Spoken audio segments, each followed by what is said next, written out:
प्यारे बच्चों, कैसे हो आप लोग। आज 22 अप्रैल है और आज मनाया जाता है अर्थ डे। याद है पिछले साल हमने अर्थ डे के सेलिब्रेशन में इको क्लब और वेरियस क्लब एक्टिविटीज़ में प्लांटेशन ड्राइव किया था। इस साल लॉकडाउन में आप क्या कर रहे हो? आज मैं आपको एक नई एक्टिविटी अर्थ डे सेलिब्रेशन में बताती हूँ, जो है कंपोस्टिंग एट होम। आपने वर्ड सुना है, कंपोस्ट। कंपोस्ट का मतलब होता है, अगर मैं लेमैन भाषा में कहूँ, कि जो सॉइल होती है उसमें हम ऐसा मटेरियल जो घर से निकाल के हम प्लांट के लिए डालें सॉइल में, जिससे प्लांट को न्यूट्रिएंट मिले। खाद बनाना, फर्टिलाइज़र बनाना। इसका पर्पस क्या है? Reduce, reuse, recycle. घर की बनी खाद मार्केट की केमिकल खाद से बहुत अच्छी होती है, और क्यों होती है मैं वीडियो के लेटर पार्ट्स में बताऊंगी। अब इसके लिए हमें क्या क्या इंग्रेडिएंट्स चाहिए। सबसे पहले हमें चाहिए सॉइल। ये हम किसी भी पॉट में से सॉइल निकाल लेंगे, जो हमारा पॉट में प्लांट लगा हुआ है और जिसके अंदर अभी फर्टिलाइज़र नहीं है, वो सॉइल निकाल लेंगे। ये देखिए, ये क्या है? आपको क्या दिख रहा है? ये वेस्ट है, किचन वेस्ट। ये सब्जियों के टुकड़े हैं, मटर के छिलके हैं, टमाटर के छिलके हैं, लौकी के छिलके हैं, आलू के छिलके हैं, प्याज के छिलके हैं। ये फ्रूट के पील्स हैं, बनाना के छिलके, पपीते के छिलके।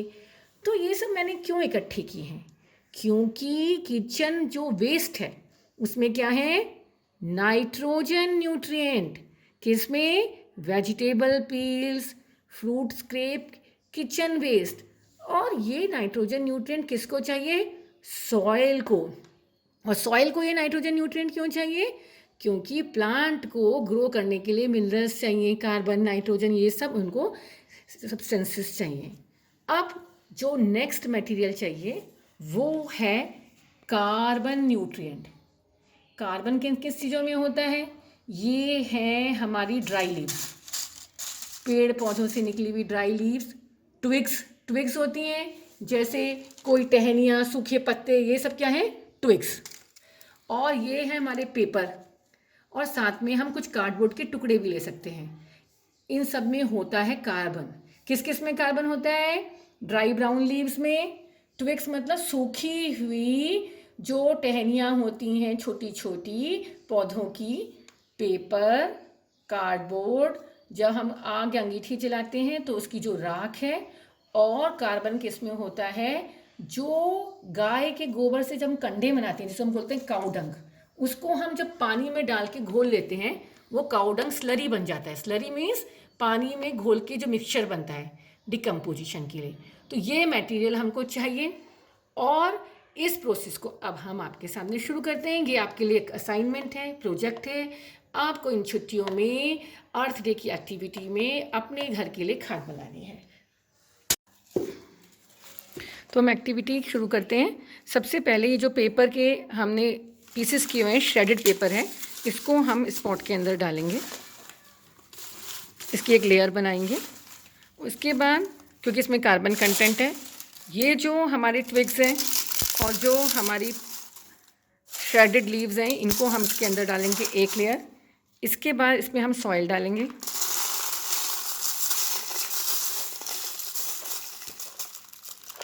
सॉइल डालने के बाद इसको अच्छे से मिलाएंगे।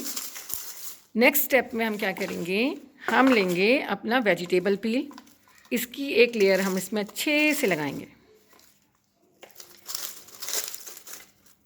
इसके बाद हम इसमें फिर से सॉइल डालेंगे। फिर हम इसमें थोड़ी सी काउडंग स्लरी डालेंगे। इसके बाद हम फिर से अपना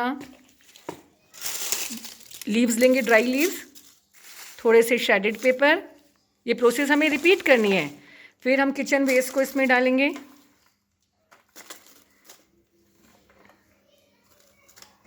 फिर हम इसमें सॉइल डालेंगे। अच्छे से सॉइल से इसको कवर कर देंगे। इसको अच्छे से हिला भी देंगे। इसके बाद हम अपनी किचन स्लरी जो इसमें हमारी काउडंग स्लरी है इसको इसमें डालेंगे। फिर जो हमारी बची हुई वेजिटेबल वेस्ट है इसको इसमें डालेंगे। मतलब हमें लेयरिंग करनी है, हमें कार्बन और नाइट्रोजन की लेयरिंग करनी है। मैं अभी वीडियो में आपको बताऊंगी कि हम बार बार कार्बन फिर नाइट्रोजन फिर कार्बन फिर नाइट्रोजन क्यों ऐड कर रहे हैं, वो मैं आपको वीडियो में बताऊंगी कि ऐसा हम क्यों करते हैं। फिर हम इसको कवर करेंगे किससे, सॉइल से। अच्छे से सॉइल करके बची हुई इसमें काउडंग स्लरी को अच्छे से हम इसमें डाल देंगे।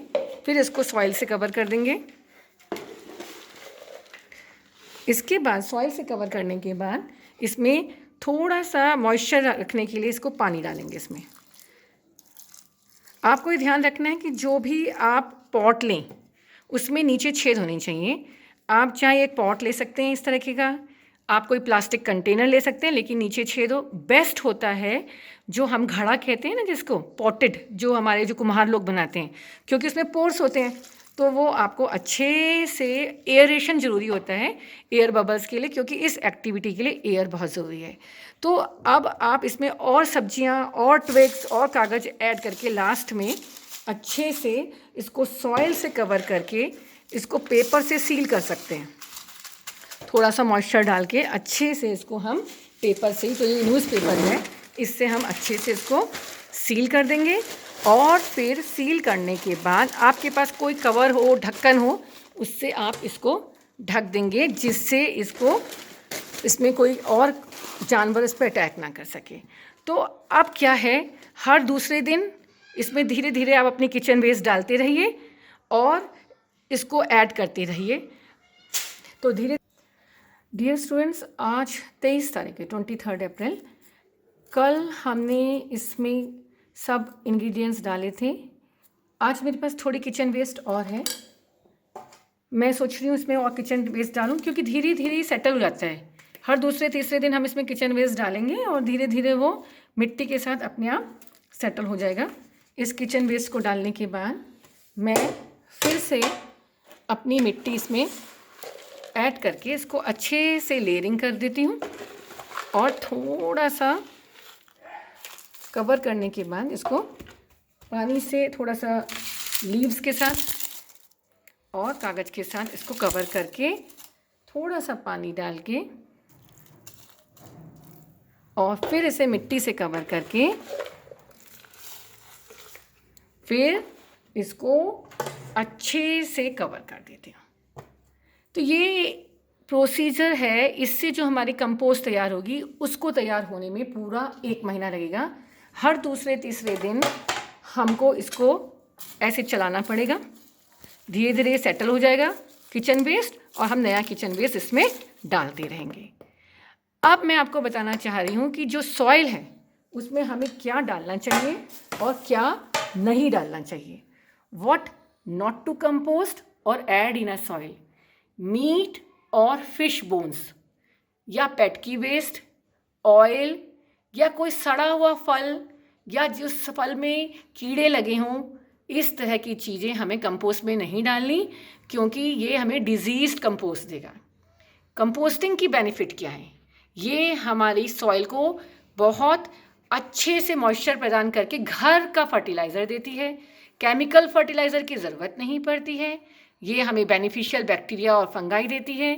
दूसरी बात, हमारी इससे लेस वेस्ट होती है, क्लीनर प्लैनेट होता है। अब हम आपको दूसरी कुछ मेथड जो आपने देख लिया वो मैंने आपको बता दिया है। मैं कुछ क्वेश्चंस आपको दे रही हूँ जो आपको असाइनमेंट में करने हैं। जैसे name the nutrient in dry leaves, paper, cardboard, fire ash and twig. आपको पता है, मैंने बताया था फ्लैश कार्ड से, carbon. Why we add carbon material to compost, इसका यहाँ आंसर लिखा है कि कंपोस्ट में हम कार्बन मटेरियल क्यों डालते हैं, क्योंकि आपको पता है कि जब हम फल और सब्जियों का डालते हैं जो वेस्ट, वो धीरे धीरे कंपोस्ट में उससे बैड स्मेल आने लगती है।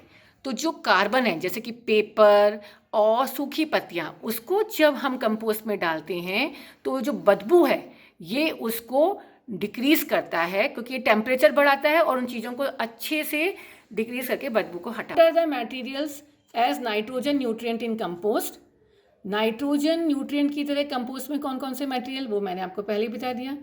कि किचन की जो वेस्ट है, वेजिटेबल एंड फ्रूट पील्स। अब मैं आपको एक एक्टिविटी दे रही हूँ। आपके घर में जो भी हाउस होल्ड वेस्ट है उसको आपको क्लासीफाई करना है कि वो ड्राई है, ड्राई वेस्ट है या वेट वेस्ट है, उसको लिस्ट करना है। दूसरी एक्टिविटी मैं दे रही हूँ, मेक योर ओन कंपोस्ट। 1 महीने तक आपको इसमें कंपोस्टिंग करनी है। जो कंपोस्ट से तैयार हुई खाद होगी वो आपको स्कूल में लानी है। आप लोगों ने अपनी अपनी क्लासेस में अपने जो सीसीए के अंदर आपको इनाम में जो आपको पौधे मिले, अपने गमले लगा रखे हैं, उन सब गमलों में, स्कूल के गमलों में जो पौधे लगे हैं उसमें हम आपकी खाद डालेंगे आपने जो बनाई है। अब मैं आपको एक और कंपोस्टिंग बता रही हूँ जिसका नाम है वर्मी कंपोस्टिंग। हमने जो घर में यूज़ किया वो हमारा ऑर्गेनिक मैटर था, किचन वेस्ट था और कार्बन और नाइट्रोजन न्यूट्रिएंट थे। वर्मी कंपोस्टिंग में क्या होता है कि जब हम वेजिटेबल वेस्ट को हम एक एनक्लोज बिल में डालेंगे, वैसे ही डालेंगे जैसे डाला है, लेकिन साथ में इसमें हम थोड़े अर्थवॉर्म्स डाल दें तो क्या होता है कि इस वेस्ट को जल्दी से डाइजेस्ट करते हैं और डिकम्पोजिशन जल्दी कर देते हैं। ये होती है वर्मी कंपोस्टिंग। अब मैं आपको कुछ एमसीक्यूज दे रही हूँ। ये वो एमसीक्यूज हैं, जैसे what is required for composting. Composting के लिए आपको क्या चाहिए बताइए। ये ऑप्शंस हैं, सॉइल, ग्रेवल या वेजिटेबल ऑयल। आपको आंसर ढूंढना है। Which is organic waste, plastic bag, newspaper, iron pieces. Answer ढूंढिए।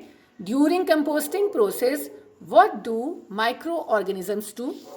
Options are eat waste, break it down, both answers. Fourth MCQ is what living organism may be present in a compost heap. Next है what should not be composted. Options हैं human waste, animal waste. Next है name the worm for worm composting. ऐसी ही 7th question है which colour are waste bins that accept compostable material.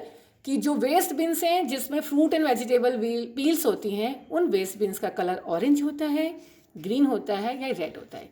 ये MCQs आपको copy में करने हैं। कंपोस्ट की एक्टिविटी आपको करनी है। साथ में आपको हाउस होल्ड वेस्ट कौन कौन से ड्राई एंड वेट ये करने हैं। ये जो क्वेश्चन आंसर्स मैंने बताए हैं ये आपको कॉपी में करने हैं। और आपके अंदर अगर क्रिएशन है, क्रिएटिविटी है, तो आप एक कंपोस्ट का गेम बनाइए या कुछ फ्लैश कार्ड्स बनाइए जिससे आप कंपोस्टेड कर सकते हैं। तो डियर स्टूडेंट्स, मैं आशा करती हूँ कि छुट्टियों के बाद मैक्सिमम बच्चे अपने घर की बनी हुई खाद स्कूल के लिए लाएंगे और पौधों में डालेंगे। हम लॉकडाउन के बाद फिर से मिलेंगे और मैं आशा करती हूँ कि ये जो मैंने आपको एक्टिविटी सिखाई है होम कंपोस्टिंग, आप इसको मन से लगाकर इसको सीखेंगे, इसके फ़ायदे सीखेंगे, इसके पीछे की साइंस को सीखेंगे और जो पौधों को न्यूट्रिएंट चाहिए जैसे कि नाइट्रोजन और कार्बन, इसकी क्या आवश्यकता है इसको सीखेंगे। Thank you so much and do this activity happily.